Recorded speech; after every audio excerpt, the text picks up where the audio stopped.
everybody. Hello again and welcome back to another episode of the What You Want With Me, Jean-Luc Welch. That's right. Get excited. Get amped up. Get excited. Make some noise in your car, on your bus, on the phone, on the toilet. I don't care where you are. Only care you're listening to this show. The greatest show on earth. At least I hope so. At least I'm working to make it too. I'm working to make it to that point for you, the listeners. Oh, I'm so excited to be back with you again on today's episode. And again, before we even start, please hit the like on the video, subscribe to the channel, comment your thoughts and opinions on all of this, and share this with everybody that you know. Let's make this community. Let's build a conglomerate. Not mega mogul. Whatever it is. Empire. That's it. That's the word. Empire. Let's make an empire of the world to put together, because this community can be something really, really special. And I'm so grateful for everybody who watches the show. And also, congratulations on you for making this channel reach the first 1,000 viewed video. That's right. We got 1,000 views for the first video for the first time on this channel. Ain't it a blessing? Ain't it great? Kamaru Usman versus Leon Edwards, the upset video that I posted here on YouTube with TN, who was a guest on the show. Thank you so much, TN, for coming on again. We hit 1,000 views. My gosh, what the world? Let's get it. Oh my goodness. I can't believe it. I was falling out my chair when I saw that happen. Thank you so much. Let's reach for 10,000. Let's reach for 20. Let's reach for... We'll see all these people getting 60, 70,000. Let's get 100,000. How about that? 100,000 every video. Then I can get some sponsors. I can get some moolah. I can get some dough. Then I can make this channel even better. Buy my own studio. Buy some lights to help spruce this up. Get this doggone clothes thing, whatever this is, behind me out of view, so that we can have a little bit of a better setup. But the point still stands. The content is what matters, and I provide this because of you. So thank you so much for everything. Everybody who's watched the video, y'all mean so much to me. Thank you all. And let's make this, build this community, make it big, make it grand, so I can buy a house in Beverly Hills or somewhere down south here in North Carolina or South Carolina, wherever the world I want to live out east, southeast. Maybe I'll move to Asia. I don't know. They got some pretty landscapes over there. Although they don't like black people all that much. You know what? We'll figure it out as we go on. But thank you so much. Really appreciate it. Let's keep on putting these numbers up. And let's make this community something great for everybody to come contribute to. But nice of these asides, excuse me for getting tongue-tied, pump all that noise. My goodness, UFC 279 just happened. And what in the world transpired? My gosh, you want to talk about a bombshell? Let's not waste any time. It's time to step into the ring. That's right. Ring the bell. Let's get it on. Round one underway. And the first topic of the day, Chimaev versus Holland in, I believe, co-main event. That was going to be the main event. As you saw in the last video I put here on YouTube, or one of the more recent videos, when I put out Chimaev versus Diaz, had a whole breakdown and everything. With 10, giving my thoughts, scared for my life from Nate Diaz, thinking Chimaev was going to dominate the fight. And lo and behold, Chimaev misses weight by 8 pounds. What in, I couldn't believe it. I was shocked when I saw that. My goodness, Nate Diaz makes weight at was it 170, 171, something like that. I forget whatever the weight was. Chimaev comes in at like 179. Which is stupid. What in the world? And he misses weight entirely. Fight gets called off. Gets replaced with Kevin Holland. Tom Holland. Is it Kevin Holland? Is it Kevin Holland? We'll say Holland. Kevin Holland. Yeah, Kevin Holland. Excuse me. Got it in my notes. Kevin Holland gets replaced in a fight with Kevin Holland. Because Nate Diaz, he ain't fighting somebody that's, again, missing weight. He said that on multiple occasions. Understandably. So, hey, Chimaev fights Kevin Holland. Nate Diaz fights Tony Ferguson in a long-awaited fight that people have been waiting for a number of years. Both of them past their prime, but still turned out to be a phenomenal fight, but we'll get to that later on. Right now, what in the world transpired in terms of Chimaev versus Kevin Holland? That fight, well, first off, the build-up to that fight, if you didn't know, was this. That was the build-up. Doggone it. Kevin Holland and Chimaev, I believe, got into it backstage at one point in time. And I did like really, really heated. Somebody threw something at a bus. Whatever the case may be, it was insane. It was wild. But then now that just led to fodder. And when Chimaev missed weight, well, this fight is already amped up. Y'all already got some beef with each other. Let's get it on. So they got it on. So Kevin Holland fought Khamzat Chimaev, or Khamzat Chimaev. Again, former roommate, trying to learn Arabic in college. Hopefully I pronounced that right. If I don't worry, you'll text me back if I messed up. You'll give me the business. But Khamzat Chimaev came up, fought Kevin Holland in co-main event, and absolutely, again, this sound is still applicable, just blew him out the water. What in the world? In the first round, destroyed Kevin Holland by submission. It was like, yo, understand this. I said that Chimaev was a beast. I said every fight I see Chimaev in, he gets better and better and better. Keeps elevating his skill set consistently with every fight. And every pitfall that we see him have seems to get just again, chipped away as he gains experience. This brother is a dog. This man is a warrior. This cat is nothing to mess with. For real. And again, Kevin Holland is no joke. If you don't know who Kevin Holland is, this man is a legitimate UFC fighter. This brother has some skill. This brother talks and will knock you out and smile as he walks away. He's a highlight reel. He's had plenty of highlights. He's an exciting fighter and somebody not to mess around with. For real. Especially when it comes to grappling and wrestling. And Chimaev just bum rushed him from the jump. Understand this if you didn't see the fight. Here's a quick recap. I forget who the referee was. It might have been Herb Dean or somebody else. But either way, ref says go. Boom. In fact, you hear this. Bell rings. If there is a bell in the UFC, I can't remember. Either way, sound goes. Let's get it on. Boom. Kevin Holland looks like he's going to go touch gloves. Chimaev just instantly shoots for a takedown. And from there, the fight was essentially over. Kevin Holland made every correct adjustment to defend against the takedown, but he just couldn't do anything. He couldn't do anything. He just got demolished. Chimaev didn't let up for a second. It was like a minute 45 into the round. And like Kevin Holland's doing everything possible to just get back to the feet, or at least hold a position. And Chimaev, just like a rabid dog, just jumps on him. Consistently, every time Kevin Holland got up, just drug him back down. It was like a monster movie. It was literally like a cat mauling a dog.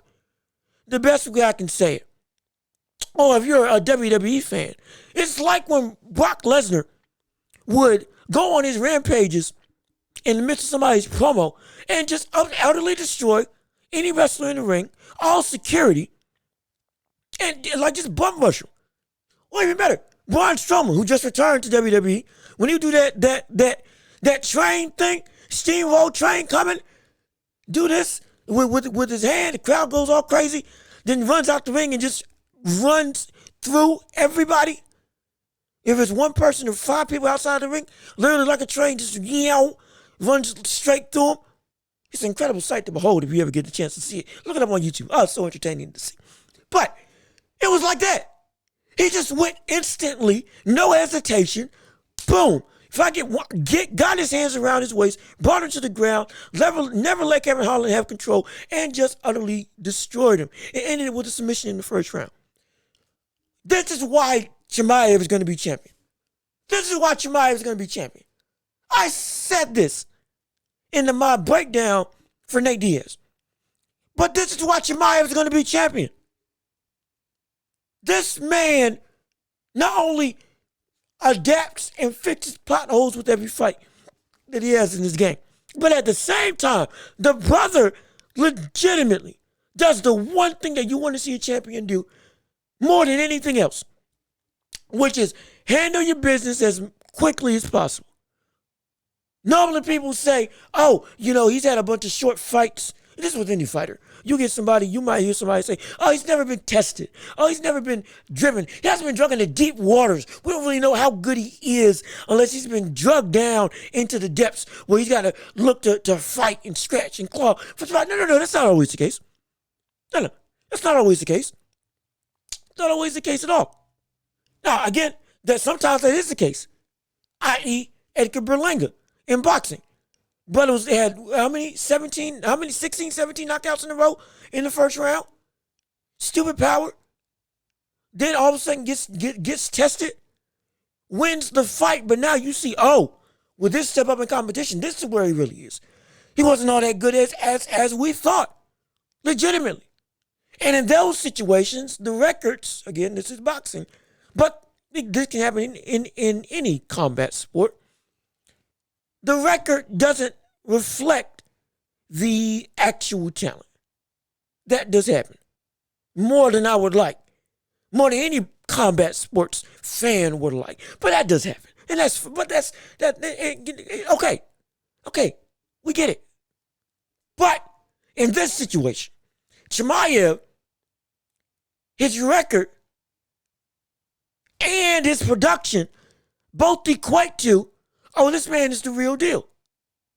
Those quick wins, dominant fashion, not having to show a bunch of skill set, not because he can't, not having to show all the tools in his tool belt, not because he can't, but because he takes out what he needs and then kills you with it and then goes back home. That's the thing that you want, for me, nearly above anything else in a champion or in a champion contender. You want somebody that's able to say, okay, this is what you can't handle. Okay, we're going to go with it. We run it. And we booking it. I don't care how much style I have. I don't care how many tactics I have in my arsenal. I don't care how much I can break you down as a fighter to the point where I can nullify all of your abilities. Nah, I need to do this. I need to take you down and maul you and overwhelm you and take you out. That's exactly what I'm going to do. Nothing else. And he did just that. Mind you, with all these changes on the card, nobody had time to train for anybody. Between Chimaev or Nate Diaz versus Ferguson, nobody had time to train for anybody because everybody was training for the other opponent. Chimaev was training for Nate. Nate was training for Chimaev. Holland just came out of the woodwork. Okay, I'm ready to fight. Tony Ferguson, always fit, always ready. When the Chimaev and Nate fight fell apart, hey, I'm ready to go. Cool. Again, pride on them. Kudos to them for always being prepared. Love that. But without any time to prepare, without any time to study his opponent, what did he do? I'm stronger. I'm going to use my strength. I'm going to use my grappling, and I'm going to just utterly destroy you. I don't care how good you think you are. Take everything that I got to give you in my fight arsenal in terms of this one asset and stop it. You do that, okay, we run from there. But outside of that, nah. And that's exactly what he did. He ran through and handled exactly what he needed to handle. And understand this about when Chimaev was dominating Holland, the brother was tired. That was the one knock. That's the only knock I got on him for that entire performance. He got winded. And even winded, he took him out. If that tactic didn't succeed and he didn't get him out in the first round, hey, we could be talking about a completely different thing. Potentially. Chimaev using up all his energy in a relentless effort to try to take Holland out in the first round, and then boom, now we got to look at him and say, oh shoot, he wasted all of his time, all of his energy. Now he ain't got nothing in the tank, and we could very well be looking at a loss. But guess what? We're not. Because he put everything in. He bet all in on himself, all in on this one tactic, and just blew right through him. And you know what's even worse?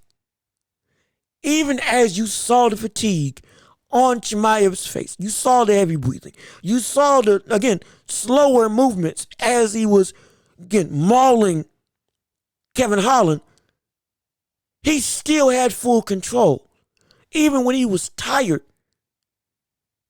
in that burst of a blitzkrieg, he still had control.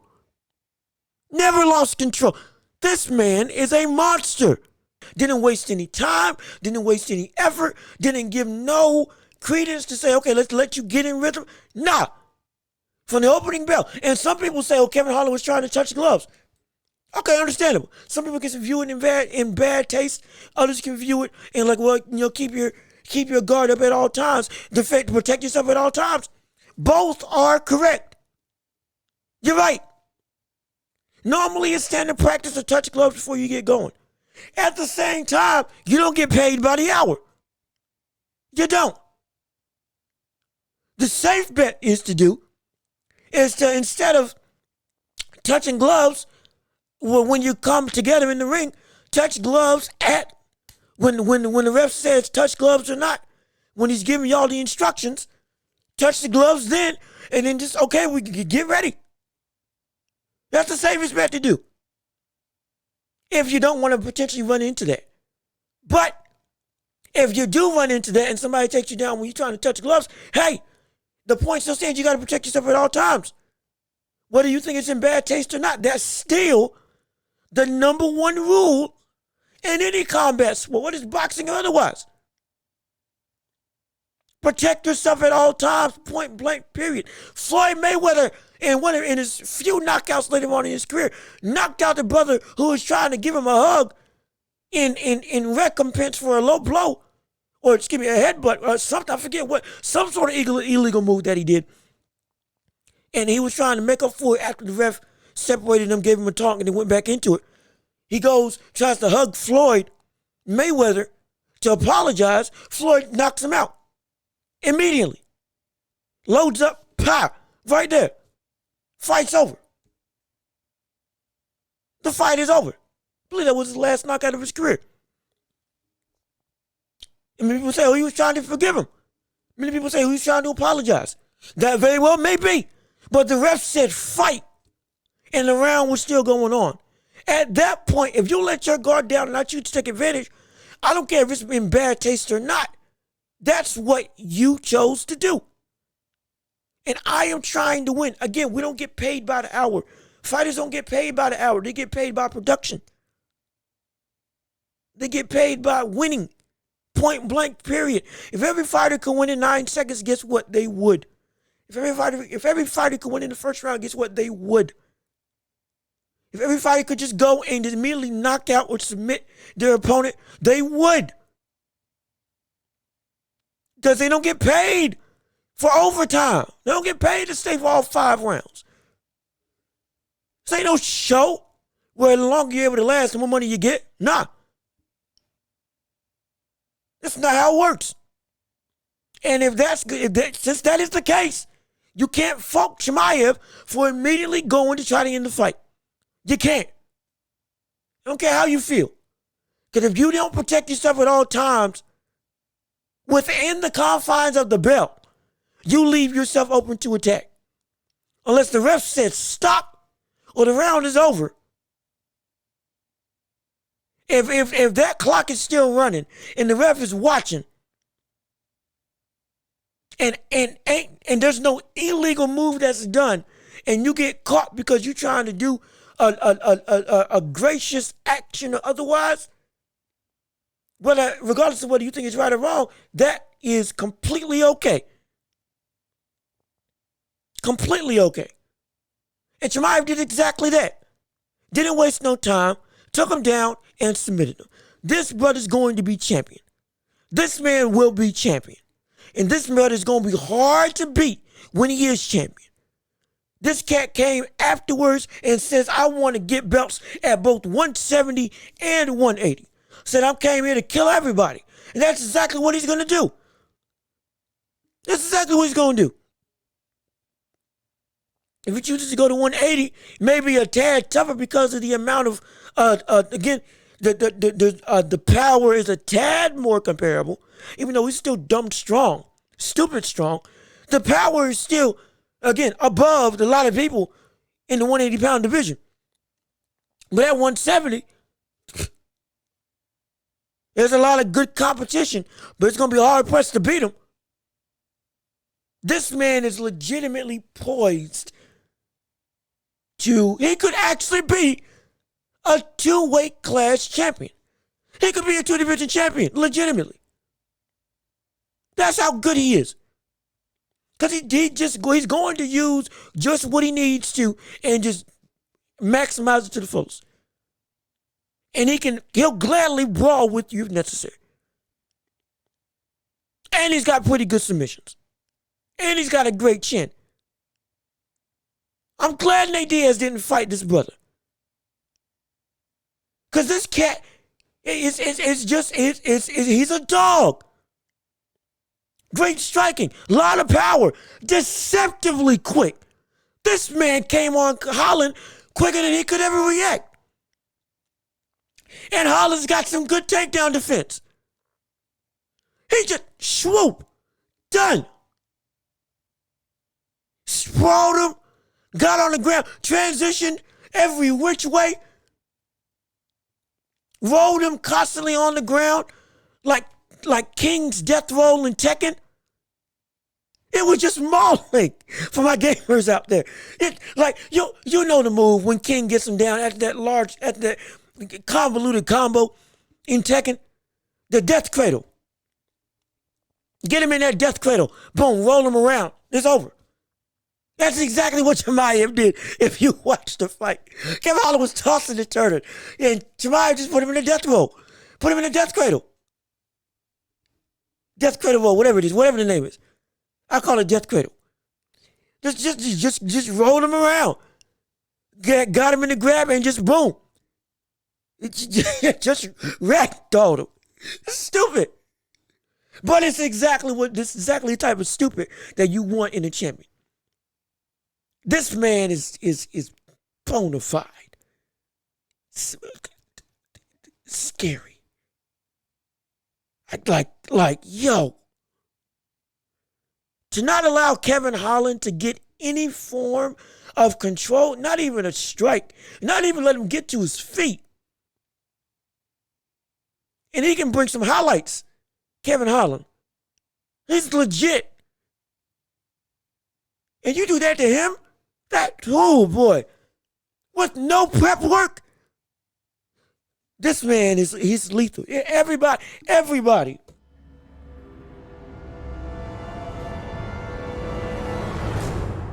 Everybody in the division, 170 or 180, needs to start looking over the shoulder, ducking and diving, shifting and jiving. They need to get scared. Yes, get scared. Because Chimaev is coming. That brother is coming for both belts. And I don't put it past him. This cat is legitimately poised to make himself a 2-division champ. And at least reign in one of the divisions. At least reign in one of them. I'm telling you, this man, boy.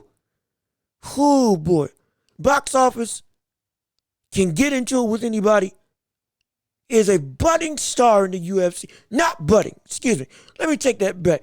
This brother is a star. This brother puts butts in seats. This man can legitimately become one of the big names in UFC. With the way he just destroys people. And it's stupid. Now, again, everybody's comparing him to Khabib. He's not Khabib. Let's understand there's levels to this. He's not Khabib. He's not Nurmagomedov. He's not. He's not going to be undefeated. Most likely, he's not going to be undefeated. But he's going to be hard-pressed to beat for just about his entire career. Just about his entire career. He's going to be hard to beat. I'd be surprised if he got 4 losses on his record. I would be very surprised. You know what? Actually, let me rephrase it. I'd be surprised if he got 6. I'd be very surprised if he got 6 losses on his record. Now, I'll be shocked if he ends his career with only like 3 or 2. Shoot. And he's reigning. If he gets the belts, now we're talking about legitimate greatness. But he's not Khabib. Let's not compare him to Khabib. But he is a monster. He is a monster. I'll say he's cut from the same cloth in terms of I'll take on anybody at any time, any place, regardless of who you are, what your background is, how good you think you are, your track record. I'll take everybody on. He's got that for him. Khabib was just like, he'll fight anybody and everybody. It don't matter. He'll kill you without a second thought. That's, again, from that cloth, he's cut from the same thing as Nurmagomedov. Absolutely. But in terms of skill set, let's pump the brakes. But the brother is still not only box office, not only a star, turning into a superstar. If he keeps on these performances, this man can legitimately be a two-division champion, reign in at least one of those divisions, 170 or 180, and be just dominate. Just dominate. I can't wait to see more of this man. He is a star in the biggest sense of the word. He is you can call him the boogeyman. You can arguably call him the boogeyman. At least start calling him the boogeyman of the division. Because if stuff like this keeps happening, if he keeps dominating opponents like this, and keeps evolving like he think he's going to evolve, people are going to start avoiding him. People are going to start avoiding him. People will start avoiding Chimaev. Or at least you'll see when they step into the octagon.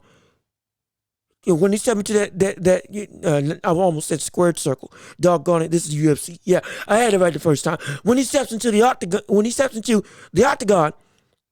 with his opponents, if this keeps happening with the domination, you'll start seeing the less bravado from his opponent. You start seeing the intimidation factor really play a big part in the success of Chimaev, because he'll be able to psych opponents out strictly on his cachet or his track record, not even his talent, and his talent is going to get even better. This man is built to succeed and potentially built to last. And my gosh, I can't wait to see it. This is going to be really exciting to see this brother fight. It's going to be really exciting. Incredibly exciting. Like I said, he could fight Leon Edwards for the title. Most likely you won't. Like I said in the video with TN, most likely you won't. If you go back and see the full Leon Edwards versus Kamaru Usman video, you'll see I talk about Chimaev. Me and TN talk about Chimaev, talk about Nate Diaz versus him. And we talk about whether Chimaev would get a shot if he won against Nate Diaz. With now Kevin Holland. And again, arguably not. Most likely no. Usman's going to get a rematch. Most likely. But to be next in line for whoever wins that, he could fight Colby Covington. He could fight Colby Covington. He could fight Colby Covington. That would be special. That's money I'm willing to pay to see that fight. And if he beats Colby Covington, now things get interesting. Now things really get interesting. If he doesn't get an immediate title shot, well, most likely he won't. He needs about one more fight. My estimation, one more fight before he gets a shot at the title. And that fight probably comes against Colby Covington, who's had shots at the belt, has lost his opportunities against Usman twice, I believe twice, however many times they fought. Right now, between the two, people looking at him, most likely he will be next in line. But I would like to see a number one contender match. Colby Covington versus Chimaev. Whoever wins that's who fights the winner of Usman versus Edwards too. And I want Chimaev to win that just so I can see him in a title opportunity. That'll be, first off, the Colby Covington fight will be a war. And then fighting for the title. If he fought Leon Edwards, let's say Leon retains. If he fought Leon Edwards, I got Chimaev winning. And then if Usman beats Leon Edwards and Colby Covington loses to Chimaev and Chimaev fights Usman instead of Leon, I got Usman, but it's as dominant as I know Usman is. Chimaev,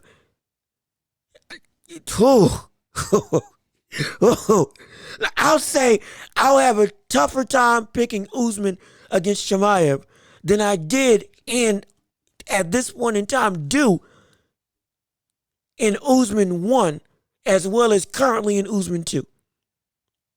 I'm fairly confident in Usman beating Leon Edwards in their rematch, when they rematch most likely. And I was definitely confident when they faced off the first time. But if Chimaev faces Usman, I'm confident, but I'm not as confident as against Leon Edwards.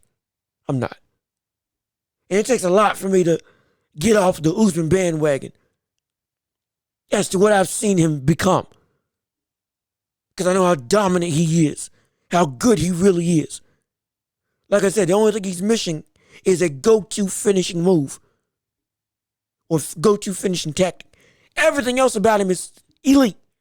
From conditioning to strength to speed to grappling, stand up, takedown defense, striking defense, I believe I already said stamina. Adapting, being able to corner his opponent, not getting average rhythm, adapting to his opponent's rhythm. Everything is at a high level. Everything is at a high level for that man. But even still, against Chimaev, I have a tougher time picking Usman, even though I'm still picking Usman against Chimaev if they fight against each other. I have a tougher time picking Usman against Chimaev than I did with Usman versus Edwards, and currently do with Usman versus Edwards too. That should tell you how big of a monster and how big of a threat that Chimaev really is at both 170 and 180. My gosh, I can't wait to see that.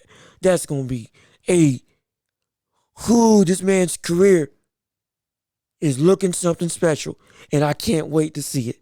I can't wait to watch it. I cannot wait to experience it as it evolves. My gosh, it's going to be so good. Woo! Boy, he is an exciting fighter. But moving on, for our next topic of the day, and the next fight of the night at UFC 279. The main event, Tony Ferguson versus Nate Diaz. Again, a fight that was poised and should have been poised to happen long ago. Long ago. This should have happened years ago with both of them in their prime. When Tony Ferguson was one of the best fighters on the planet. Legitimately. Nate Diaz was his ability fully encapsulated, or his ability was fully called up to his warrior mentality. When the two of them were at their prime, my gosh, I would have loved to see that. But it happened now. I can't get mad at it. Again, Nate Diaz, because he had to change his fight against Chimaev because Chimaev missed weight, got put in against Tony Ferguson on short notice. Tony Ferguson, always ready at any given point in time, was amped to take the fight, took the fight, and they had it out. And again, mind you, it was a phenomenal fight, even with them being aged, even with them being older, not what they used to be. And understandably so. The amount of punishment that they've taken for a lot of their careers. But Nate Diaz and Tony Ferguson fight against each other. It's a phenomenal fight. Nate Diaz ends it with a guillotine choke. I believe it. Yeah. Guillotine choke on the mat, flexing just like only Nate Diaz would do. Just like only Nate Diaz would do. My God, this is why I love that brother so much. He just exudes him. He's got, as the young folks say, he got that himothy. That himothy in him. Not Hennessy. Not the drink. Even though I think he may be taking that as well. But he ain't got that Hennessy. He got that himothy. He's got that dog in him. The brother is all out Nate Diaz, just because he just full-fledged him, unapologetically him. That's what we love about him. But he goes in, fights, beats Tony Ferguson. I believe it was in the third round of the fight. In fact, let me make sure I have my statisticians all in order. Fourth round. Excuse me, I apologize. Beat him in the fourth round. Goes, chokes him out in the fourth round. And this is his last fight in the UFC. It really was. This is his last fight in the UFC. And what a way to go out in the UFC. Now, granted, let's make sure everybody understands this. He's not done fighting. He's not done fighting. And I don't want him to be done fighting because of what I saw in this fight. I said in the breakdown versus Chimaev, when that was the matchup, that Nate Diaz has taken a lot of punishment to the head. And he has. He's blocked a lot of stuff with his face. He has. Great chin, but still, a lot of punishment. A lot of punishment. He's known for being bloodied up. It's not a knock on him. It's a testament to him being a warrior. Taking that much punishment and still winning. Hey, applaud him. Speaks to the man that he is and the type of fighter that he is. But in this fight, the brother kept landing that 1-2, that quick, unique 1-2 that only Nate Diaz has. Was evading punches, was able to fight at his own pace, caused Tony Ferguson to bleed, checking the kick, checking a shin kick by Tony Ferguson, cut Tony Ferguson up, was finding success. Now, granted, did he look tired at times? Yes, he did. At one point in time, he literally, at one point in time in the fight, just walked around the cage. And when the ref said the fight, just shook his head and just kept on pacing around the cage. Not necessarily avoiding the fight, just taking a breather. So, hey, Tony Ferguson wasn't opposed to getting to a little bit of a break, but hey, it happened. It is what it is. But, and then at another point in the fight, Nate Diaz literally grabbed the top of the cage and was throwing kicks. It was funny because I just wasn't expecting it. Because it's like, it's a fight. But hey, this is Nate. He does what he wants. But he grabbed the top of the cage and was literally throwing kicks while holding on to the top of the cage and just being like, let's round's about over. Let's just add. Just wait. Let's wait till the next round. And I'll start throwing punches again. But right now, let's just take a breather. It was funny because it was unorthodox. But again, outside of that fatigue, showed good head movement, was evading Tony Ferguson's punches, was doing a good job of controlling distance, being able to, again, consistently land that 1-2. And then later in the fight was really opening up on Tony Ferguson. Really opening up on Tony Ferguson. Which led to the knockdown and led to the guillotine. So now the question becomes, it's his last fight in the UFC. A phenomenal send-off. What is going on with him now? He said he's going to go and he's going to dominate these other sports that these other athletes are trying to do.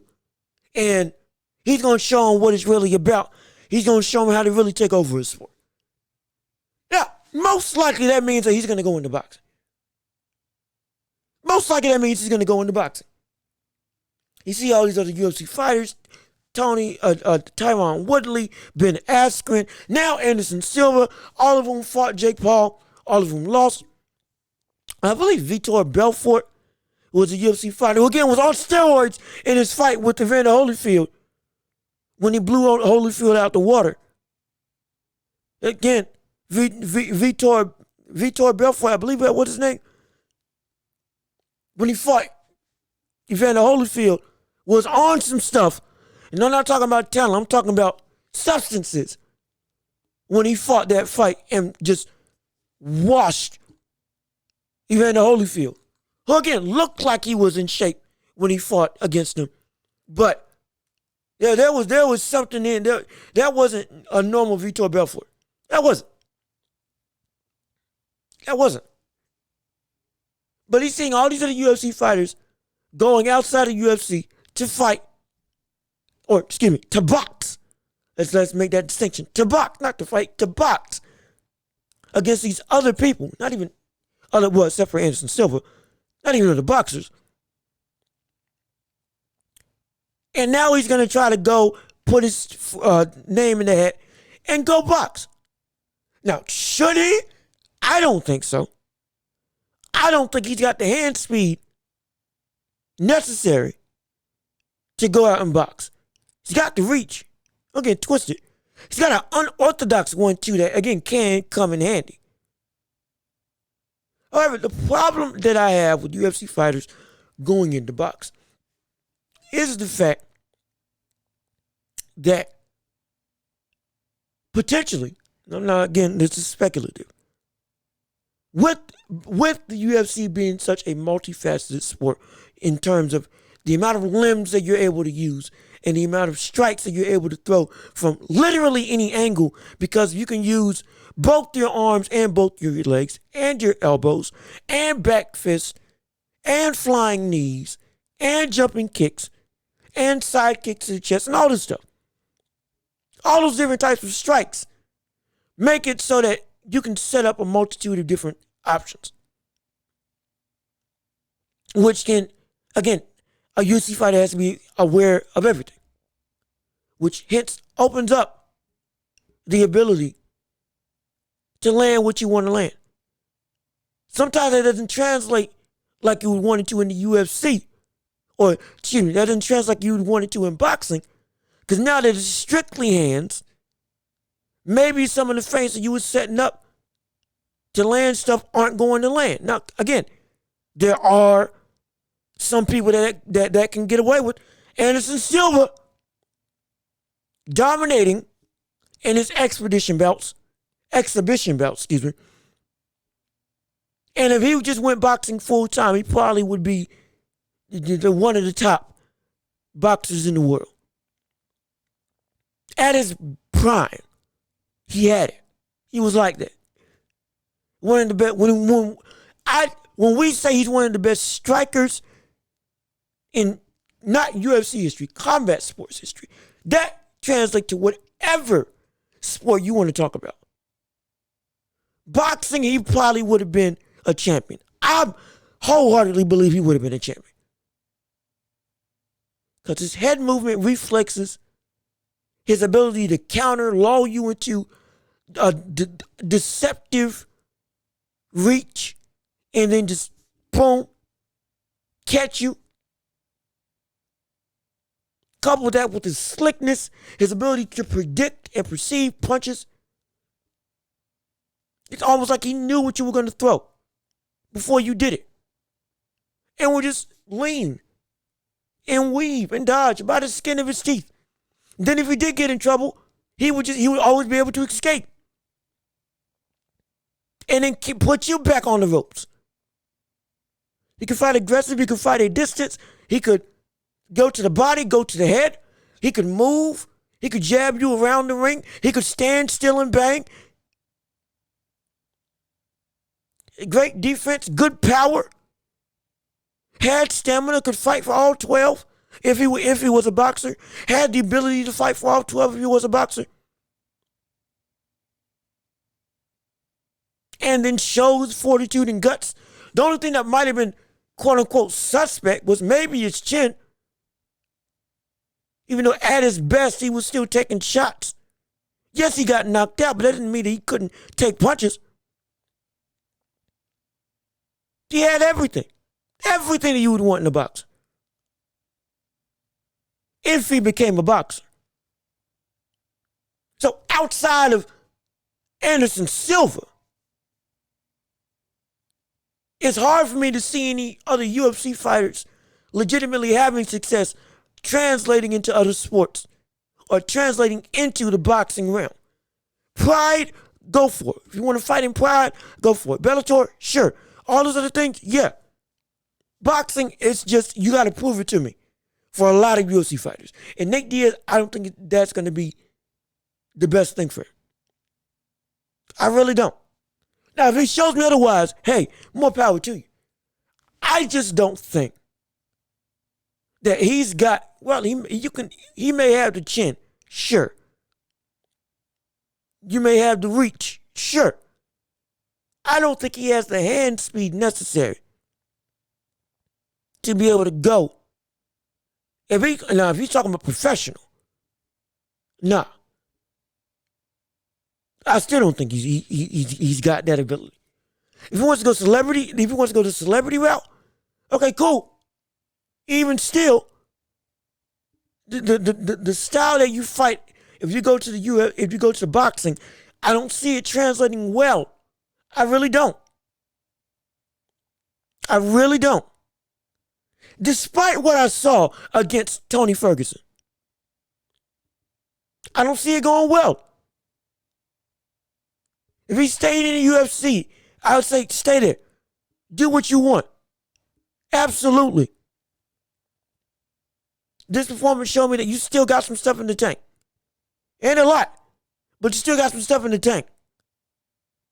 But in boxing, I just don't know. I just don't know. I just don't know. It's hard for me to say that he would be a great boxer. Like if he fights a YouTuber. We'll say Jake Paul. Like with all these other things. Again, mind you, you're going to be fighting, and let's say you fought Jake Paul. Knowing how Jake Paul fights, not just his skill set, but also who he picks. He's going to pick an aging fighter, Nate Diaz fits that description, who's not a boxer, Nate Diaz fits that description, who, again, he may be able to catch and knock out. And normally I say that's with anybody because it's combat sports. Again, Nate Diaz fits that description. Nate Diaz isn't necessarily quick. He showed some good head movement in this fight against Tony Ferguson. But, again, got winded. Got tired. So then the stamina aspect has to be questioned. All of these things come into play. It's not me hating on Nate Diaz for wanting to go into the boxing realm. I want him to succeed. I want him to be able to dominate. Whether it's celebrity or if he chooses to go the professional route, pro. I want him to succeed in both. It's just hard for me, knowing what comes with boxing, to see what he showed translate to legitimate success when he steps up. It's hard for me to see that. And that's just me. Now, another thing that could happen is that he goes and starts his own promotion. Which, hey, I've seen and heard reports on that, and I wouldn't put it past him. I heard somebody say that he wants to start his own promotion. I can't remember who the name is.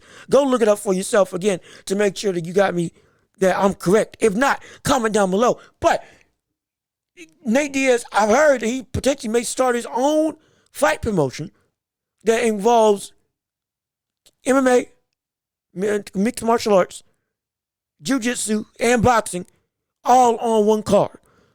Whether that be each round is different rules, whether that be you got like 3 or 4 fights on the card, each fight is a different style, boxing, MMA, Muay Thai, or whatever. He could start doing that. And with the cult following that Nate Diaz has, you best believe that will succeed. Because he ain't going to pick no bums to start that, to fight in that promotion if he went and did that. He's going to make fights, actual fights. Ain't going to be no cherry picking stuff. It's going to be, you want a war, you better bring a war.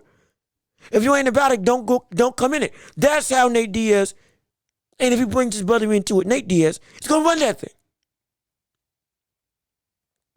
That's how he's going to run it. That's how him and Nate want to, if they did run it, are going to run it. Absolutely. Absolutely. And then on top of that, if that succeeds, hey, this could be a legitimate thing. And I hope so too. But whatever endeavor he chooses to do, I want to see him succeed. I want to see him succeed. I want to see him flourish and thrive. But if it's going to be boxing where he's participating, I need him to get his hand speed up, better conditioned, and essentially those two things. Hand speed has to be a lot quicker.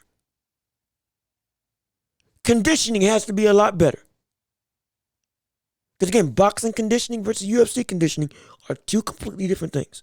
They are.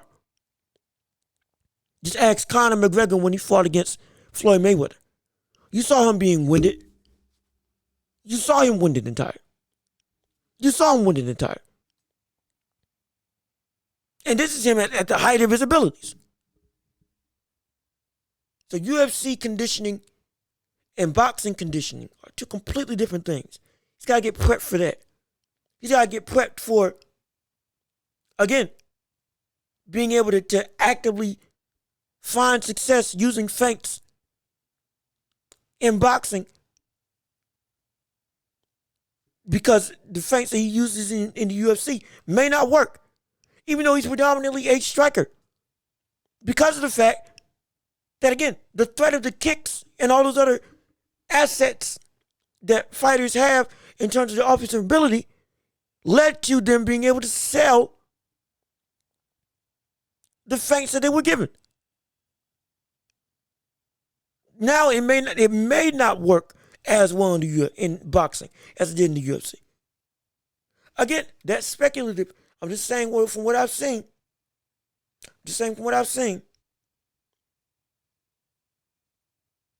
I can only say the track record of what I've seen from other UFC fighters that have transferred into the boxing world outside of Anderson Silva. The majority, not the minority, not had success outside of the UFC when it came to boxing. If Nate Diaz wants that success, he needs to, in my estimation, build up his hand speed, build up his stamina, and then, like I say with any fighter, adequate head movement. Which again, in the Tony Ferguson fight, looked like, okay, he's got something there. I still need to see more. But with anybody, again, outside of Anderson Silva, gotta keep reiterating that, outside of the one fighter who can be argued as the greatest UFC fighter of all time, and potentially the greatest, if not one of the greatest, combat sports athletes that we've seen in history, outside of him, you got to prove to me that you can make it in the boxing world before I say you can make it in the boxing world. As a promoter, if Nate Diaz went on to do his own promotion, thrive, fine, good. Can't wait to see it happen. As a boxer, that's where I got to pump the brake and say, wait a minute now. If you're going to do that, I need to see some legitimate progress in your boxing ability before I say, yeah, you can make it. And yeah, go for it. Because track record shown, you're going to lose. With all these other fighters, UFC fighters are going into the UFC. Track record says you're going to lose. Statistics, look, good gosh, can't even get my words right. Statistics say you're going to lose if you transfer to boxing from the UFC. Now, I'm not saying that's going to be the definitive, but I know what I need to see from you if I want to say that's not going to happen for you. I know that for a fact. Better head movement, lighter on your feet, better conditioning,